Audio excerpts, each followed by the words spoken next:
I have one simple word of advice today to help resolve all the tension, all the division, all the hate, all the accusation, everything that's going on in our country and the world for that matter. And it's this.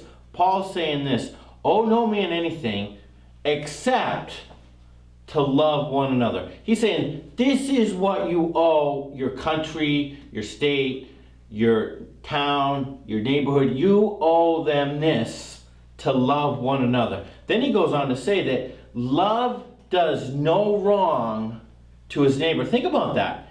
You will not do wrong. You will do right. You will help by loving your neighbor. You say, well, wait a minute. My neighbor doesn't love me. Doesn't matter. He says you love your neighbor. You be the first one. See, the problem is we got all this hate and you did this and racism and blah, blah, blah, blah, blah. It's going back and forth and it's growing.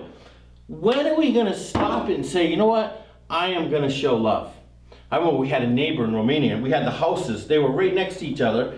So the bathroom window was in the neighbor's yard.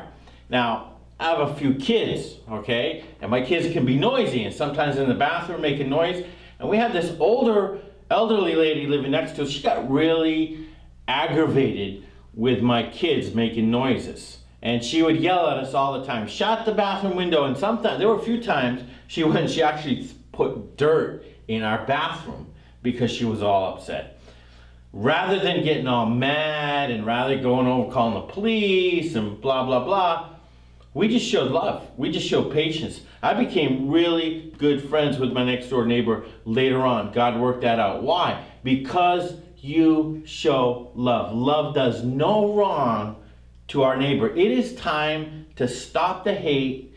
It is time to stop all the accusations. It is time to stop the victim mentality and just take this simple advice: love one another. It's a shame that it took a hurricane, a natural disaster, to bring people together. But maybe God used that to bring us together. Maybe God used that to show us the fallacy of these big, huge religious organizations, that when there's a disaster, they're going to close their doors and they're only going to open it up when there's a lot of pressure and they're going to look bad. You know what? You know what it begins with? It begins with you and me. It begins with my neighbor, going to my neighbor. Hey, you need help with something? Hey, can I help you? Can I show love?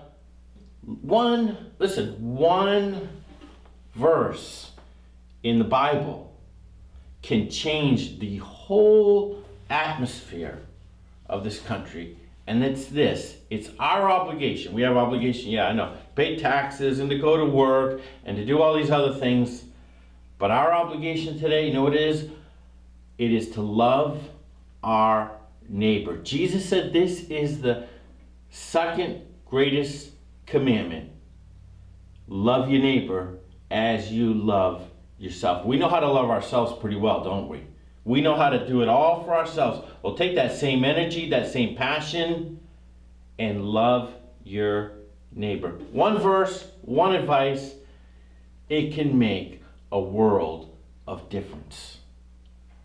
Have a good day. God bless.